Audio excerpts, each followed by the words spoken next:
Hey guys, it's Troy again. Got another pen mail to show you today, and we're going to work on this particular pen. I still like lower end pens. I don't like just the high end pens, and occasionally I'm searching for a bargain, and I ran across this particular one. This is from like the 1970s into the 80s, and it is an Indian manufactured pen for Mabie Todd. That name should sound familiar for anybody who has looked at vintage pens. Swan being an American company, Mabie Todd having been a British company, them working together.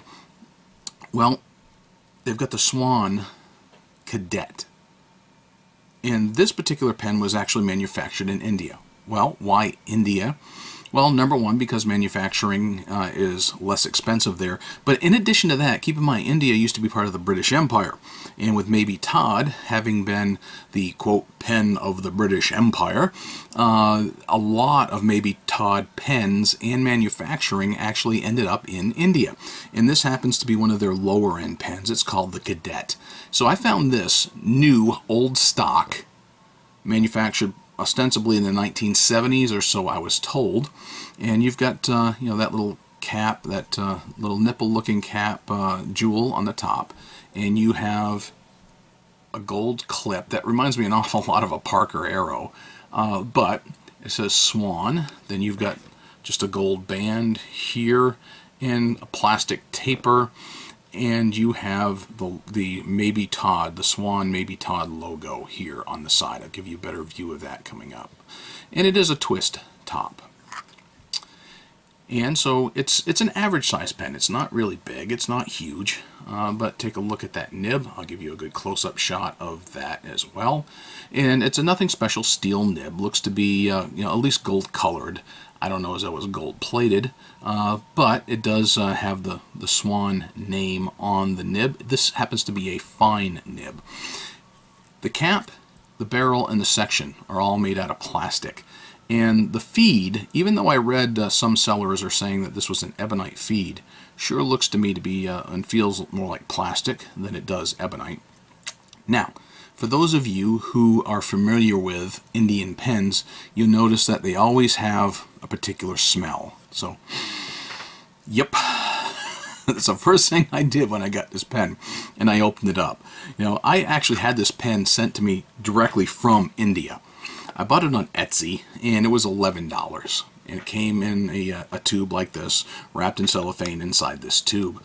And so it was $11. Now, I've done some research online a little bit, and I see that right now they're still available, and they're plentiful, anywhere between $11 and $19, $19 at the higher end.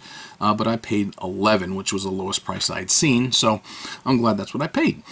This particular pen is an eyedropper pen. So for those of you who are not familiar with or have never eyedroppered a pen, we're going to do that here in just a few minutes. So, being a twist pen, it posts very nicely, holds in the hand. Now with it being posted, for me, that's a lot more comfortable than it would have been otherwise. So that's a decent hold on that pen. It's not too narrow here. I'll give you some statistics here in just a little bit as to the pen weight and its size. That way you can take a look to see if it's something that would interest you. But what I also want to show you that might interest you, for those of you who have never eyedroppered a pen, just like you normally would do for a cartridge or converter pen, you would unscrew this. But there's no place into which to put a converter. Now, I suppose if I really wanted to, I could put a sack on here and manually squeeze it, make it manual aerometric, but no. This is meant to be an eyedropper pen, which, by the way, is not uncommon with British pens. We've got several, or not Indian-made pens, rather. We've got several pens here in the house that are eyedropper from India. And, of course, you do have a greater ink capacity because it's using the barrel as the ink reservoir. And then it just simply goes down into here. So, let's go ahead and fill this thing up, and we'll get this eyedropper process rolling. Put my paper towel. I'm going to use Diamine Red Dragon out of an ink sample that I've got left over. So let's go ahead and use it. What I'm going to do is I'm going to take a blunt tip syringe, and I'm going to suck up ink, and I'm going to put it into here. But first, here's what I want to show you what I'm going to do.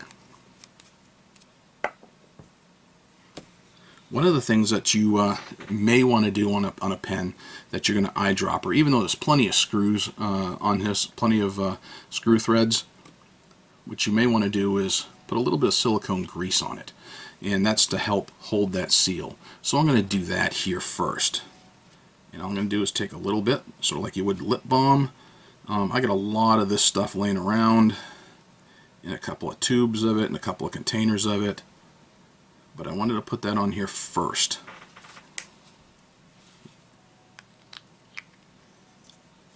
Alright, so done.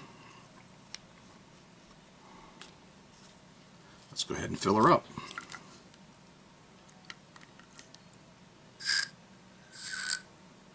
Alright, that's about all I'm going to bother getting out of that, so set this aside. Now, all I'm going to do is squirt that, and you can use a regular pipette if you want, or literally an eyedropper if you want. And this is not going to fill the entire barrel. That's fine. That's only like a 2 milliliter ink sample anyway. And then I've got the greased up threads. Let's go ahead and screw the section back in.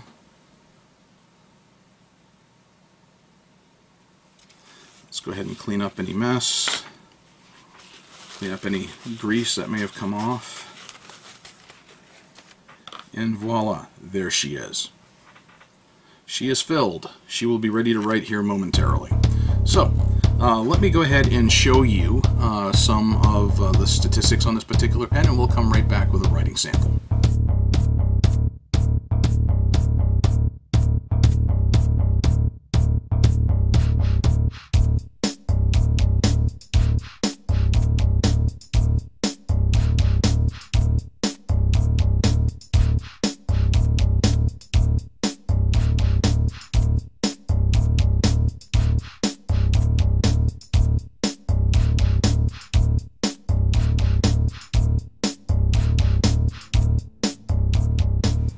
Alright, I'm back. Now, you saw me ink it up. You saw me ink this pen up as an eyedropper. And what you haven't seen is off camera me testing it to see if it would write. And you can see that I've been playing with it. This is all that Diamine Red Dragon. So, I inked it up. I tried to get ink out of it, tried to get it to write, and it wouldn't write. I can shake it, and ink will come out like you just saw there. See? I can do that. And I can get, the nib is a very fine nib, so it kind of wore a hole in the paper there.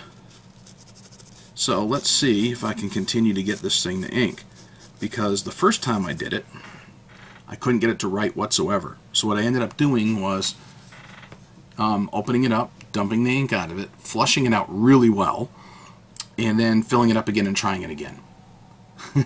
Nothing. It still wouldn't get it to write. So what I ended up doing was, alright, let's pull it apart again. Empty out the ink yet again. And I pulled the nib and the feed right out of the pen. And I started to play with it that way. And looked at it. Everything looked good. I didn't see anything that would be prohibitive to keep it from writing. Put the nib and the feed back in. Filled it up yet again. And then it started giving me a hassle yet again. So you saw me go ahead and try to shake it and try to get some more ink out of it. And let's see if it does anything at all at this point. So the Swan, Mabie Todd, and this is the Cadet. So it looks like I finally got it working. It's an $11 pen, made in India. So, you know, I didn't expect a tremendous amount out of it. This is a fine nib. But to be honest with you, I would call this more of an extra fine rather than just a fine. It's just a hair on the scratchy side. I've already checked tine alignment on it. Tine alignment looks great, so that doesn't seem to be the problem. You really don't have much flex on it at all. I didn't expect that on an $11 pen with a steel nib, but I did expect it to be fine. I'm not a big fan of fine, much less extra fine. But being an extra fine pen, it doesn't write too bad. It's not overly scratchy, but just a hair on the scratchy side, a little more than I like. All right, but like I said, I paid $11 for this US dollars for this particular pen, shipped to my door all the way from India. Actually, the mailman had to knock on the door, and I had to sign for it, believe it or not. So, you know, it's keeping up with me. So, like I said, I finally got it to write. If you get one, I don't know if you'll have this kind of a hassle or not. You know, I played with it, fought with it a few times, and victory is mine. So, the Mabie Todd Cadet with the Swan logo on it. You know, it's, like I said, it's an $11 pen. If you're looking for something that's on the low end, if you're looking for something that's imported, you're looking for something that's an eyedropper with a huge ink capacity, and especially if you like fine nibs, I've been seeing them mostly with fine nibs. I haven't really seen anything other than a fine nib being advertised. So, this happens to be my pen of the day for today, and I'm going to keep using it here and make sure that it continues to write. So far, so good. After I finally got it writing, we're looking good. So, Swan Mabie Todd Cadet, eyedropper from India. Low-end pen, kind of low performance, but you know, it's something interesting to add to my collection. I did not have one of these, and it certainly didn't break the bank.